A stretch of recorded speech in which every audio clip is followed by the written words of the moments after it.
সালাতে দোয়া কবুল হয়। সালাতে দোয়া কবুলের তিন জায়গা।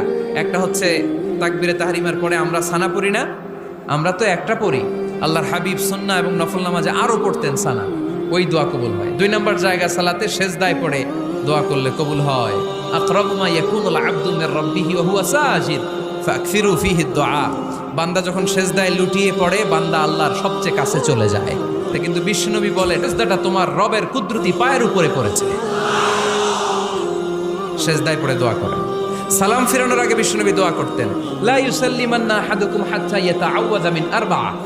আল্লাহর হাবিব বললেন, চার জিনিস থেকে পানাহ না আছে আমার কোন উম্মত যেন সালাম না ফিরায়। তারা যেন পড়ে, আল্লাহুম্মা ইন্নী আউযু বিকা মিন আযাবিল কবর, আউযু বিকা মিন আযাবি জাহান্নাম, আউযু বিকা মিন ফিতনাতিল মাহইয়া ওয়াল মামাত, আউযু বিকা মিন ফিতনাতিল মাসিহিদ দাজ্জাল।